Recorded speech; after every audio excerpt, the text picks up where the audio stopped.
Hazreti Abu Hurayra aytат, biz Haybar soğuşunda paygambarыбыз менен birge bolduk deyt. Paygambarыбыз менен birge bolup deyt, ana ошол жерде soğuş болгондо deyt, paygambarыбыз bir adam бар эле өзүн мусулманчылык менен дава кылып, мен күчтүү мусулманмын деп биздин арабызда жүрөт эле.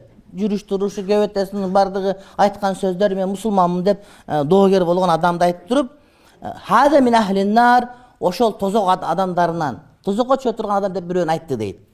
Болбосо анын кебетеси, жүрүш турушу өзүн мусулманмын деп айткан адамдардан эле дейт. Ошентип согуш болду дейт. Согуш болгондо жаңкы адам өтө каттуу баатырларча согушту дейт. Согушуп, анан жарадар болуп өлдү болду дейт. Деген адамдар келип айтышты, Аллахтын элчиси, сиз муну тозокко түшө турган адам деп айттыңыз эле. Бирок бул баатырларча согуш болуп, курбан болду баатырларча. Дин үчүн курман болду, өлдү мынакей. Бул кантип тозокко түшүп калсын деп сахабалардын ортосунда шек, күмөн, фитна пайда болду.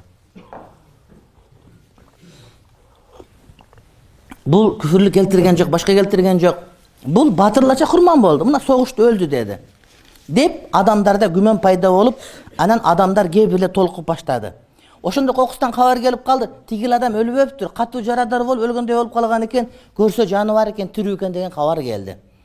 Ошентип түн кирди, урматтуу бир туугандар. Анан түндө жанагы жарадар болгон адам өтө катуу кыйналгандан өзүн бучак менен сайып өлтүрүп алды. Анан кабар пайгамбарыбызга келди. Жаңкы батырларча курман болгон тирүү калган экен. Анан түндө ооруга чыдабай, жарадарга чыдабай өзүн сайып өлтүрүп алды деди. Дегенде пайгамбарыбыз алейхиссалам кабарында пайгамбарыбыз алейхиссалам айтты: "Ашхаду Аллаху акбар", Аллах улук бардыгынан. "Ашхаду анни Абдуллахи ва расулуху", мен күбөлүк берем, мен Аллахтын кулумун жана Аллахтын жиберген пайгамбармын деди. Кийин Hazreti Bilalга буйрук берип, адамдарга кабар берип айт деди. Кандай кабар айт деди? "Иннаху ла ядхулул жанната илля нафсун муслиматун". Бейишке мусулман адам гана кирет. Бейишке мусулман адам гана кирет. Мусулман адам урматтуу бир тууган эмне кирбейт деди. Бул жерде бул адам тозокко түшөт деди. Айтып аткан сөзүнөн тигил адам эмне капыр болуп кеткен деген маани келип чыгат да.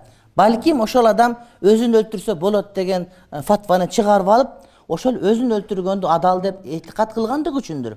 Аны Кудай Таала пайгамбарыбызга билдиргендиктен пайгамбарыбыз алейхиссалам ошентип айтты, урматтуу бир тууган. Кийин "Ва инна Аллаха ла юайиду хаза дина бир-ражулил фажири", албетте Аллах Таала ушул динди кээде фажир, күнөөкөр адам менен да колдоп коёт деди. Bir adamlar var meçhit salıp beret, namaz okubayt özdörü. Bir adamlar var musulmanlarga jardam beret. Bir adamlar var parlament olturup misal üçün özü namaz hazırlı okuyup birok musulmanlarga güç kuvvat koldoп aytıp koyuşu mümkün. Demek urmatlı bir tuğanım al bolot, anı kabul kılsak bolot degen söz. Ошон үчүн кээ бир адамдар намаз окубаса, башка кылбаса, бирок дин үчүн пайдалуу иш кылбаса, ага көмөк көрсөтүп, ашар кылып мечит салбаса, мечиттин жардам берсек, демек болот деген маани. Мына батырларча курман болду, башка болду, бирок фажир эле, фасык экен, анткени өзүн өлтүрүп алды бул адам. Ошого карабастан Кудай Таалам динге күч кубат берди. Демек сөзсүз түрдө динге кызмат кылып аткандар башка эмес, мында мисалы үчүн фасыгыраак болуп калса деле, ошолорго жардам берген болсок, ошолордун мисалы үчүн айтканы менен болуп, мисалы үчүн кээ бир иштерди туура аткара турган болсок, андан эч кандай урматтуу бир туугандар эмне зыян жок экен. Мына ушул хадисте урматтуу бир тууганым, кээ бир адамдардын сырткы кебетеси таквадай болуп көрүнүп, жакшынакай болуп көрүнүп турган менен, анын ичинде жамандык, жакшы эмес нерсе болушу мүмкүн экен да. Анан барып отуруп, ичиндеги күч сыртка чыгып кетиши мүмкүн экен. Адамдын аласы ичинде, малдын аласы сыртында деген сөз ушул жерден ашыкка билинип калар экен. Адам канчалык мунафик болуп башка болгону менен күч келгенде, күнү келгенде адамдын жана мунафиктыгы урматтуу бир тууганым билинип калат ушинтип. Динге жардам бере турган учурда, сүйлөй турган учурда, башка учурларда жакшынакай сакалдарды сылап, чапандарды кийип, бисмилла, альхамдулилла айтып төрдө отуруп, маселени айтып кое берет экен. Бирок жанагыдай эр башына күн түссө, өтүгү менен суу кечип, ат башына суу түшкөндө жүгөнү менен суу ичкен күндөр учурлар келгенде, ошондо ичиндеги сыртка чыгып калышы мүмкүн экен. Ошон үчүн ич менен сыртты дайыма бирдей кылганга аракет кылсак, иншалла Кудай Таалам бизге урматтуу бир туугандар жакшылыгын берет дейт. Ошондой эле момун адам, урматтуу бир туугандар, пайгамбардын кабары келгенде, Кудайдын кабары келгенде күмөндөнбөй ишениш керек болот. Мына бул жерде пайгамбар Зайд өзү айткан жок да, анычы. Аны Кудай таалам айткырды адамгачы, пайгамбарыбызга.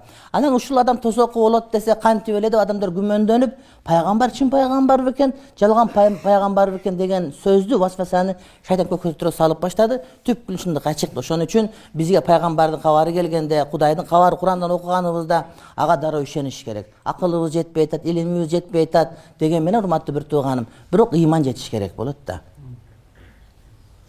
Кече бир адам менен чогуу олтурсам айтат, эми пайгамбарыбыз деги көп нерсе билген эмес. Мисалы үчүн мен азыр пайгамбардан көп нерсе билем, ал эми сиз деле пайгамбардан көп нерсе билесиз дейт. Эми туура пайгамбар алейхиссалам жазганды окуганды билген эмес, биз экөөбүз жазганды окуганды билебиз.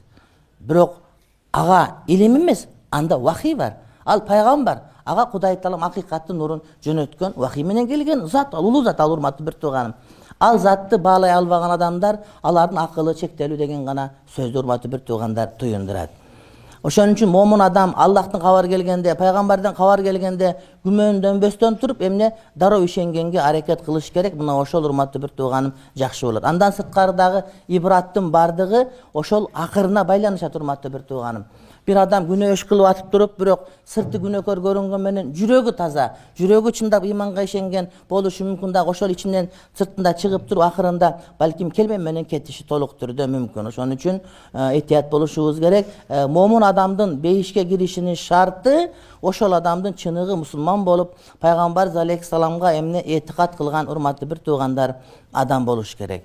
Аллах Тааланын хикматы кээде мунафык, кээде фасык адамды деле динибизди колдогонго, динибизге бир күч бергенге, урматтуу бир тууганым, себепчи кылып коет. Анын ниети, жаман ниети, аны кыяматта Кудай Таалам жооп берет. Бирок ошонун колу менен жакшы мыйзамдар кабыл алынып, жакшы мисалы үчүн мечиттер курулуп, адамдарды мисалы үчүн мусулманчылык карманышына ошолор себеп болуп калышы толук түрдө эле, урматтуу бир туугандар, эмне мүмкүн экен. Бабул истиаза. Кийинки баб бул жана истиаза, ауз деп сөз бар го, сактанамын деген. Яни сактануу бабы. Кудай Тааладан эмнелерден сактаныш сурашыбыз керек биз. Кудайым сактай көр дегенде эмнелерден сактанышыбыз керек, эмнелерден сакта деп биз Кудайдан сактануубузду тилеп сурашыбыз керек деген баб. Муаз деген сөз бар. Мен уулум аты Муаз кичинеси, эмне үчүн Муаз десе, ошо Кудай Таала тарабынан Муазун сакталынсын деген сөз, тилек менен. Сахабанын аты негизи, Муаз деген сахабанын аты. Аль-фаслul awwal. An Abi Hurayrata radhiyallahu anhu qala قال رسول الله صلى الله عليه وسلم تعوذوا بالله من جهد البلاء ودرك الشقاء وسوء القضاء وشماتة الأعداء متفق عليه. Bukhari Muslim rivayatında Hazreti Abu Hurayra aytat, Peygamberimiz Aleyhisselam aytты дейт, силер дейт Аллах Таала менен сактангыла. Yani Кудай Тааладан сактооңорду сурагыла. Эмнелерден? Min jahdil bala. Bala деген бул эмне? Сыноо. Сыноонун кыйнап коюусунан Кудайым бизди сакта дейт. Башка түшкөн сыноо бар, бале бар, ошонун кыйнап коюусунан сакта. Кудайым баленин дагы сыноонун дагы жеңилден берсин деген сөз. Min jahdil bala. Yani maşakkatul bala ilal gaya wa şiddatuhu ila nihaya. Başka түшкөн бале, сыноо бизди кыйнап коюп болсун. Адам кээде балени сыноону көтөрө албай, эмне? Имандан чыгып кетиштин малы бар. Кудайым сактасын дейт. Wa daraki shaqa. Бизге жамандыктын эме, шака деген бактысыздын жетип калуусунан сакта. Бактысыз болуп калуунун бизге жетип калуусунан өзүң сакта. Кудайым бизди бактысыз кыла көрбө. Бактылуу кыл. Деген суроо. Васуил казаи, жамандыктын жабышып калуусунан Кудайым бизди сакта. Суул каза деген сөз, бул каза деген бу жерде тагдыр деген мааниде, бирок аалымдар маани бергенде ошону жамандыктын жабышып калуусунан дейт. Yani Кудай Таалам бизге жамандык өзү жазып койбойт, биздин өзүбүздү кылган иштин таасиринен биз жамандык кылып алабыз өзүбүзгө. Ошол жамандыктын биротоло жабышып калуусунан бизди сакта. Ва шамататил а'да, жана душмандардын сөгүүсүнөн сакта дейт. Душмандардын сөгүүсү кандай? Фарахул адуви би балиятин танзилу бимен юадихи. Бир адам бирөөнү жаман көрсө, ошол жаман көргөн адамга түшкөн бале, проблемага сүйүнө турган болсо ушуну сөккөн деген сөз дейт. Demek atağın oğuzu kurayın deyip söküştüre şart demez eкен. Senin başına çıkan balaya kıyınçılıkka sүйünüp atsa, oşonu sögüp atkanda gervez eken. Oy jakşı boldu dep atkan dili söküngө koşula beret eken egerde senin başına kıyınçılık düşkөндө oşonu tavalap atkan bolsa. Demek düşmandardын tavalaганынан деген mani gelip çıgat eken. Şunu жазып koyunçu beçi tapпай kalbayın. Rızkı da uşulçu, urçka. Düşmanın tavalaganından деген söz bolot eken moçu. Ne деген söz barla kırız tapпай attım da. Tava emas, tova degенди билесиңерби? Ошо мына ке. Сактайды. Демек кантип айтыш керек? Аузу биллахи мин жахдил балаи ва даракиш шакаи ва суил казаи ва шамататил аъда деген дуа дагы бир айтабыз. Аузу биллахи мин жахдил балаи ва даракиш шакаи ва суил казаи. Qadai emas, qadai. Aytganda bir salam aytsam aytar. Assalamu alaykum va rahmatullohi deb aytib o'tadi-da. Va rahmatullohi, va rahmatullohi va barakatuh deb. Yurani olish kerak bir narsani. Qaranglar. Va darakish shaqai. Shaqai emas, ha? Va darakish shaqai. Va su'il qadai. Va shamatatil a'da'i.